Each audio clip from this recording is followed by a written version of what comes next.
Hello everyone, আসসালামু আলাইকুম। কেমন আছেন আপনারা সবাই? আশা করি ভালো আছেন। আর আলহামদুলিল্লাহ আমরাও কিন্তু বেশ ভালো আছি। আজ আমাদের ছিল একটি দারুণ লেভেলের ট্যুর। আসলে এটা ট্যুর বলা যাবে না, শিক্ষা সফর বলা যেতে পারে, কিন্তু উইদাউট এনি টিচার। বিকজ আজকে প্রথমবার আমরা এতগুলো গার্ডিয়ান একসাথে বাচ্চাদেরকে নিয়ে বের হলাম। আর রোহানার লাইফে এটা ছিল প্রথমবার এতগুলো বন্ধুর সাথে একসাথে আউটিংয়ে যাওয়া। কারণ আমার ছেলে যখন থেকে স্কুলে ভর্তি হয়েছে কখনো এভাবে বন্ধুদের সাথে একসাথে বাইরে যায়নি। এই প্রথম বন্ধুরা এবং বন্ধুর মায়েরা সবাই মিলে একসাথে হই হই করে ঘুরে এসেছে। আর সেটা ছিল ওদের জন্য অনেক দারুণ একটা জিনিস, যেখানে গিয়ে ওরা অনেক কিছু শিখতে পেরেছে। অনেকগুলো পশু দেখেছে, পশু পাখির নাম জেনেছে, পশু পাখি কীভাবে খায়, কীভাবে ঘুরে, কাছ থেকে পশু পাখিগুলোকে দেখতে পেরেছে।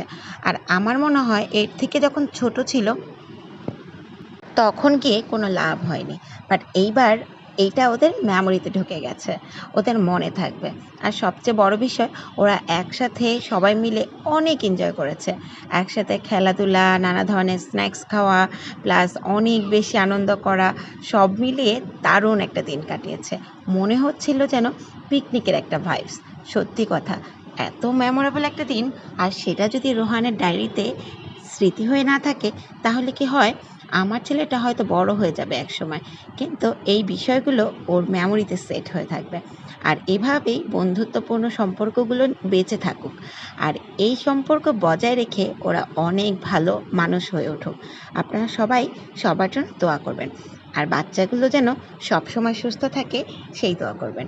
বন্ধুদের সাথে, বন্ধুদের মায়ের সাথে খুব ভালো সম্পর্ক এবং ভালো একটা দিন কাটলো। সবার জন্য অনেক অনেক ভালোবাসা। আমাদের জন্য সবাই দোয়া করবেন। সকলে ভালো থাকবেন। আল্লাহ হাফেজ।